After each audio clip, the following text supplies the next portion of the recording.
السلام علیکم۔ 2050 تک دنیا کی نصف آبادی کو عینک کی ضرورت ہوگی۔ سن 2050 تک دنیا کی نصف آبادی کو نظر کی کمزوری کا چشمہ پہننے کی ضرورت ہوگی، اور اس تشویشناک رجحان کی وجہ کچھ اور نہیں، ہمارے اسمارٹ فونز اور ٹیبلٹس ہوں گے۔ تحقیق میں سن 1995 سے 2015 تک کی ڈیٹا اکٹھا کیا گیا، جس سے علم ہوا کہ اس عرصے میں نظر کی عینک کا استعمال کرنے والے افراد کی تعداد میں خاصی حد تک اضافہ ہوا ہے۔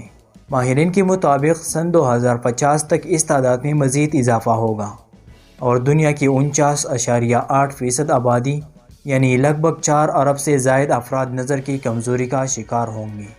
نظر کی کمزوری یعنی مایوپیا دنیا میں تیزی سے پھیلنے والا مرض بن جائے گا، اور اس کا زیادہ تر شکار ترقی یافتہ اور معاشی طور پر مستحکم ممالک ہوں گے۔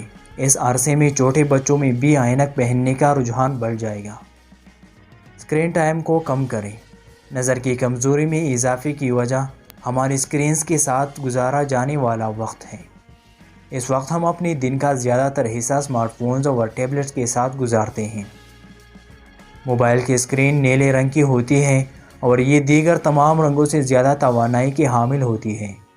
یہ نیلے اسکرین نہایت شدت سے ہماری آنکھوں پر اثر انداز ہوتی ہے۔ یہ ہماری آنکھ کے پردے کو شدید نقصان پہنچا سکتی ہے۔ اس کا پہلا نقصان ہمیں نظر کی کمزوری کی صورت میں پہنچتا ہے۔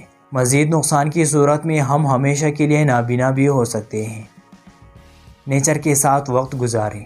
ان اسکرین کے نقصانات سے بچنے کے لیے ہمیں ان کے ساتھ گزارا جانے والا وقت کم کر کے بیرونی سرگرمیوں پر توجہ دینی چاہیے۔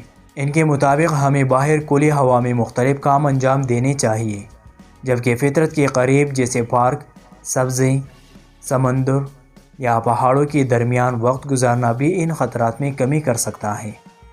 علاوہ ازیں ایک ٹائم ٹیبل کے تحت بچوں کا موبائل کا ٹائم محدود کیا جائے، اور انہیں مختلف آؤٹ ڈور کھیل جیسے کرکٹ، فٹ بال، سائیکلنگ اور دیگر کھیلوں میں حصہ لینے کی ترغیب دی جائے۔ امید کرتا ہوں آج کی ویڈیو سے آپ کو بہت کچھ سیکھنے کو ملا ہو۔ ویڈیو کو لائک کرتے ہوئے شیئر کریں، چینل کو سبسکرائب کرنا مت بھولیے۔ Thank you for watching.